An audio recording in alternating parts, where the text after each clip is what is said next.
All right, we got ourselves a new Patrick CC video. Why Gordon Ramsay is always angry. Because of shows like Kitchen Nightmares and Hell's Kitchen, we know that Gordon Ramsay is kind of a jerk. Get out my way. Get out my f***ing way. Get out my f***ing way. Get out my way! I'm not in your way! Get upstairs then! He won't tell me, he's got no balls. Why are you throwing that risotto away? Because it was overcooked. Shut the fuck up! Missy, come here, you fat-mouthed little stupid...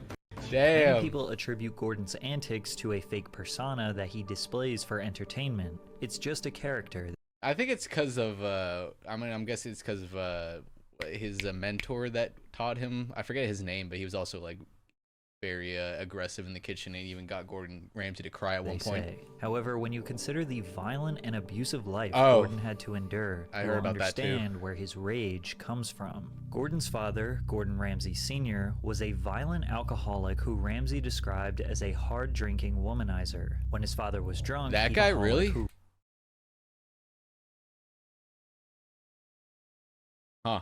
Interesting. Ramsay described as a hard-drinking womanizer. When his father was drunk, he'd either hit the children or throw things around the house. We had to run for our lives, he recalled. We spent many nights, weekends, hidden in the Department of Health and Social Security Goddamn. rooms. Although his father abused and neglected his children, his mother Helen suffered the most. She was beaten relentlessly, even when she was 7 months pregnant with Oh, Gordon's God, younger dude. sister. Jesus Gordon and his Christ. siblings, Diane, Ronnie, and Yvonne, often sat cowering upstairs in their bedrooms, while their mother was subjected to physical abuse downstairs. She often feared one day he might kill her. Gordon was already bigger than his father by the age of 12, but he never fought back. I don't know if I could ever have hit him. We were never big or strong enough to stop him. He had power over all of us. The crazy part is, the kids often spent time in Child Protective Services. Police would take their father away during his outbursts, but it was only temporary, as they would eventually return under the same roof as him. They could not escape. To make matters worse, Gordon's father didn't even support the family financially. His mother was a career nurse, and his father just worked various dead-end jobs. Dad would often have a fallout with someone at work and get fired, and because our home often came with his job, fucked up, we would man. become homeless and have to move Jesus. again. The family lived in roughly 16 different homes across England Wow. before settling in Warwickshire. As you can imagine, Gordon's education was negatively impacted due to his father's terrorizing presence. However, he found a positive outlet detached from his home life through football. He was aggressive on the field and could sprint really fast, which landed him a spot on the Rangers Football Club youth team. Gordon claims that he was scouted wow. at one of his games by an Oxford United manager, which led him to being Is that a professional team, Oxford United? Like a semi-pro or something, maybe? signed to the I don't follow football. team, but an Oxford spokesman says otherwise. We don't have concrete evidence that he ever played for Oxford United, and none of those coaches around that time can remember him playing for us. This seems like a strange thing for Gordon to lie about, but nevertheless, football was a major passion of his. It was also around this time that Gordon was finally able to flee his father's abuse for good. His mother told Gordon and his sister Diane that tension in their relationship was worse than ever. She forced them to move out of the house for their own safety. At age 16, Gordon and Diane moved out and got their own flat together in Banbury, located in Oxfordshire, southeast England. But at age 19, Gordon's dreams of being a football player were destroyed, which was the best thing that would ever happen to him. After suffering a serious knee injury, Gordon enrolled at North Oxfordshire Technical College to study hotel management. During this time, Oh, really? Oh, I didn't know that. That kind of makes sense. I watched Hotel Hell, and I always was kind of wondering, like, this is very random. Like, why is he trying to, do like a Kitchen Nightmares kind of show, but with hotels? That's what kind of expertise does he have in hotels? But I guess, yeah, now that I learn about this, that makes sense. he worked as a commis chef at the Roxton House Hotel. The commis chef, otherwise known as a junior chef, is at the bottom of the food chain, literally. Most kitchen brigades are organized similarly to the military. Auguste Escoffier is credited for coming up with this hierarchy system. Damn, I did not know about that. Well, okay, we got the chef de cuisine and then the sous chef right underneath. Commandant, staff cook, butcher, senior chef, sauce maker, roast cook, fish cook, roast cook, grill cook, fry cook, fish cook, senior chef, cook. Jesus Christ, man. Wait. Is senior chef different than chef de... I guess, right? Is it chef de cuisine? That must be what, head chef? There's not like a translation for that. I don't know what that. Apprentice cook, pot washer, dishwasher, their own little area. Entremet prep, soup cook, vegetable, expediter, kitchen boy, pantry, pastry cook, candy prep, cake decorator, frozen desserts, baker. Huh. Interesting. System while serving as a cook in the French military in the 1800s. Commis chefs help ensure that a kitchen's operations run smoothly. They perform cooking, cleaning, delivery, and other support duties as instructed by the chef de partie. After progressing through the ranks and becoming the sous chef, Gordon ran the kitchen and 70-seat dining room. Oh, maybe the chef de partie. After progressing through the Maybe the chef de partie is the head chef, the senior chef, and this is just like the title for this bracket or something. Chef de cuisine. Yeah, sous chef answers. Wait, okay, yeah, sous chef answers to the senior chef, right? No. The senior chef answers. I'm confused. The ranks and becoming the sous chef, Whatever. Gordon ran the kitchen and 70-seat dining room at the Wickham Arms until he started a sexual relationship with the owner's wife. I slept with the boss's wife because she made, a go for me. I mean, trust me, what 19-year-old chef, fit as a fiddle, is going to say no to a stunning 33-year-old wife of your boss? So yeah, he got fired. However, his experience would land him his first job at a Michelin star restaurant and his first appearance on television. Michelin stars are basically the highest badges of honor for restaurants. Dude, that's so weird. For the longest time, I've heard about Michelin stars, but it never clicked to me that it's the same company that makes the Michelin tires. It's so random to me. At the same time they're making tires, and then on the other hand they're judging the world's best restaurants. It's the stars are part of the Michelin Guide, which employs thousands of inspectors who travel around the world sampling the finest cuisine. These highly trained inspectors will visit hundreds of restaurants a year in order to identify the best of the best. Michelin inspectors are always anonymous to ensure they don't receive preferential treatment during their meals. Inspectors book, dine, and pay for their meals in the same way as an average guest. Once each restaurant in consideration has been inspected, the Michelin Guide director meets with the worldwide teams for what is called star sessions. Fucking Michelin, it makes the whole thing look just so much cheesier, man. Oh, why does he have to be there?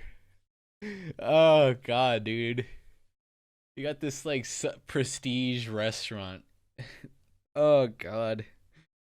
Where the rating of each restaurant is debated. These sessions often last days, with each establishment considered one by one until a unanimous decision is reached. Restaurants can earn a maximum of 3 stars. Michelin quantifies 1 star as being high quality cooking worth a stop, 2 stars for excellent cooking worth a detour, and finally, the prestigious 3 stars represent exceptional cuisine worth a special journey. Wow. Ramsay honed his culinary skills at Harvey's in Wandsworth. This is where a legend was created. The executive chef at Harvey's was Marco Pierre White, this guy, who is not only world-class, but also considered to be the first celebrity chef. Marco has been rumored to have somewhat of a temper. He has admitted that sometimes he shouts and screams in the kitchen.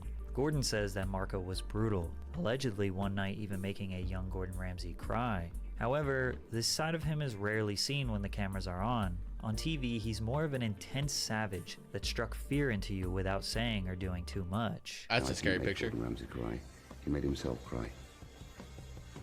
That was his choice to cry. After working at Harvey's for 3 years, Ramsay became more equipped to handle the fast-paced and high-pressure trade of fine dining. He also probably learned that sometimes to run a kitchen you need to be aggressive, loud, and dominant.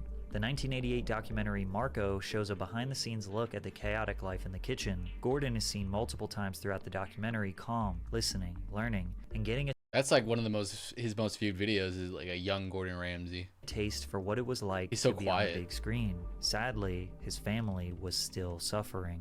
Gordon's sister Diane decided to return home to live with their parents. One day, their father threw scalding hot milk over their mother, who was in bed, punching and dragging her downstairs. Jesus Diane got her mother to the man. hospital, where they were referred to Women's Aid, a charity in the United Kingdom aimed at ending domestic violence against women and children. The pair found refuge in one of the charity's shelters for 6 months and got help sorting out Helen's benefits. Her husband had never given her any money, likely a tactic he used to ensure she would never leave. Helen and Diane went home to find the flat ransacked and a postcard on the mantelpiece warning, "One night when you're least expecting it, I'll What come the back and fuck, finish you dude? all off." From that moment onward, the Ramsay family was finally free shit. of Gordon James Sr.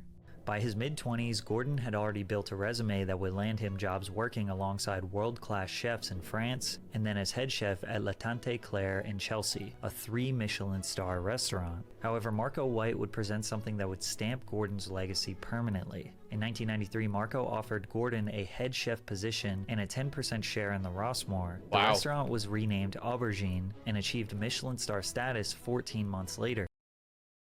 Oh, that is what is this, like a dessert platter?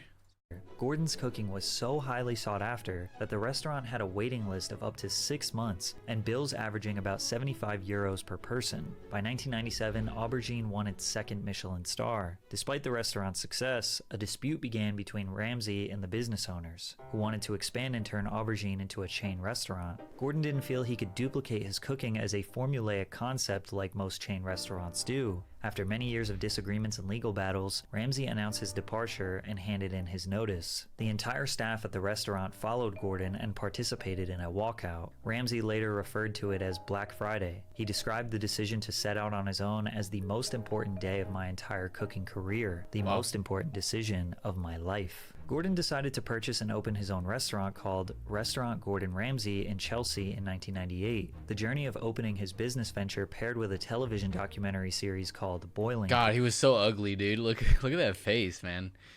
He's a good-looking guy, but geez, that is a bad picture. Holy fuck! It's like the hair, the sweat, just the face he's making. He might have been a little overweight too. The series only had 5 episodes, but gave viewers a raw, behind-the-scenes look at Ramsay and his element. Along with his cooking methods and expertise, he tried to impress food critics in hopes of a 3rd Michelin star. Although the series was short-lived, Ramsay's vulgar language and hostile nature were on full display, and he quickly became known for his loud mouth and short temper in the kitchen. This guy got fired for drinking water. Standing in front of the fucking glass, drinking fucking water. In front of all the customers. Fuck off. But even with these explosive moments, it still feels tame compared to what would come many years later. After establishing his first restaurant, Ramsay expanded and opened several restaurants across the United Kingdom. He earned his 3rd Michelin star in 2001, making him the first Scottish chef to achieve the feat and securing him a lifelong legacy at the age of 35. His 2nd TV show portrayed Gordon in a much more genuine and humble way. Ramsay's Kitchen Nightmares was a 2004 show where Gordon visited failing restaurants and helped to improve the establishments in just 1 week. He then revisited the restaurants months later to see how each business fared in his absence. Kitchen Nightmares was a huge commercial hit. Ramsay initially came off as quite relatable. He was very candid but still supportive in a positive manner and genuinely wanted to see businesses succeed. He used his time wisely, learning the staff's strengths and weaknesses and the town's culture surrounding each restaurant. He also used collective plural pronouns like we when describing each restaurant and what needs to be done, fully integrating himself as a part of the team and part of the solution, not merely operating as an onlooker giving directions. This Ramsay made for far more compelling television and left viewers excited about the food and entrepreneurship. The more poised and calculated attitude carried on to his next televised culinary show, Hell's Kitchen UK. The show created a competition between 2 kitchens featuring 10 aspiring chefs competing for a prize of 250,000 euros, money that the winner could use to start his or her own restaurant. They were split into 2 teams of 6, 1 celebrity chef along with 5 members. And just look at the difference. Now what we're going to do? Right, can we taste now, please? That is the worst risotto. Oh man, I give up. That is shocking. No, I'm trying. My hardest, chef.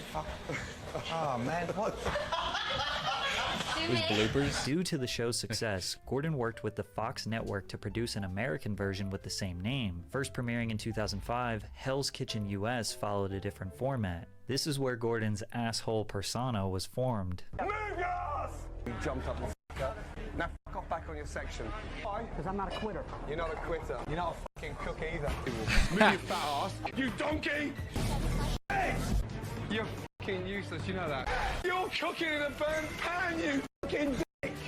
You donkey! Don't let him cook a fucking thing! The US version of Hell's Kitchen surpassed the UK version in popularity. The show was significantly more dramatic than any of Gordon's UK shows, with the addition of loud sound effects, dramatic music, rapid jump cuts, and exaggerated drama. Classic. Your special has now become not very special, thanks to face there. Hurry up, Giovanni! Yeah, but I'm not this face, chef. Uh-oh. Say that again? Uh-oh. Yeah, you're pissed, are you? I'm not. Uh-oh. Not as pissed as I am. You fucking are. Donkey. It became so excessive that people online started accusing the producers of staging fake drama for more entertaining television. People also claimed that the editors use editing techniques to make certain contestants appear as poor performers to justify their elimination later. The most obvious example was the case. I think that does definitely happen in certain reality TV shows. I don't know how I don't know about Hell's Kitchen though. Of Amanda Tech Moore, who you can clearly see cooking here, but the only problem is that she was eliminated 3 episodes earlier. Essentially, they're using old footage of contestants, really? For example, Gordon yelling at someone in episode that's 1 weird. to justify their elimination in episode 10, That's even if weird. they didn't do anything wrong that day, since the show is not premiering live and viewers wouldn't be able to notice the difference. Damn, dude, they're sneaky with it. Holy fuck. That's something I never would have it's like almost impossible to catch sometimes.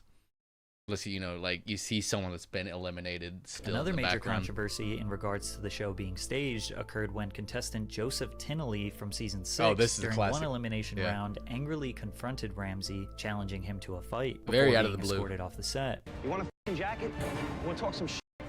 Let's go step outside, motherfucker. I ain't here for that, dog. The incident drew criticism from viewers suggesting the scene was potentially fake and conducted to add more drama and tension to the show to increase viewer interest. However, it was this tumultuous persona that may have ruined his UK television presence. Okay, this was asked for, well done, and this person is sending it back. And let me just tell you something. You know, in terms of well done, look, we praised it. What is that? That's well done. That is well done, so stop bringing me shit! What about this, Gordon? That is well done! What about this? It's well done!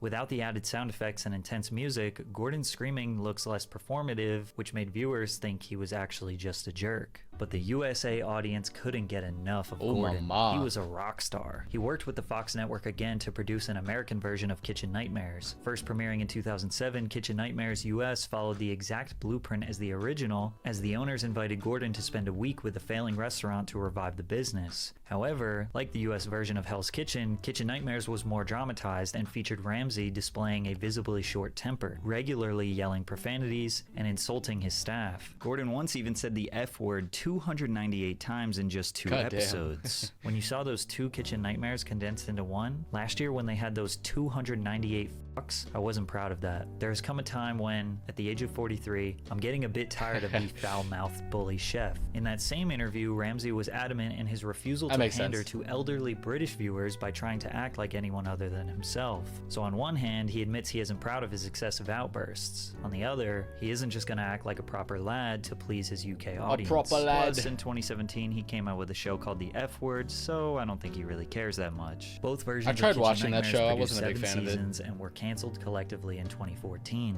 As of September 2021, Ramsay has accumulated a net worth estimated to be around $220 million, with an estimated salary of $225,000 per episode. Gordon typically earns roughly $45 million per year from his media and restaurant business. His shows account for more than 75 hours of programming and more than $150 million in ad sales for Fox. With restaurants in the UK, US, France, Italy, China, South Korea, and Qatar, his empire has expanded on a global scale. That's insane. Evidently, being a dickhead pays pretty well. Oh, But yeah. Gordon is also able to act like this because he has started at the very bottom and grinded for decades mastering his craft. These days, you could see him on TikTok telling people how terrible their cooking is. Whether his rage comes from his father's abuse or from the perspective of a passionate teacher wanting his pupils to learn, it never gets old seeing Gordon you know, Ramsay you know. absolutely destroy someone's cooking.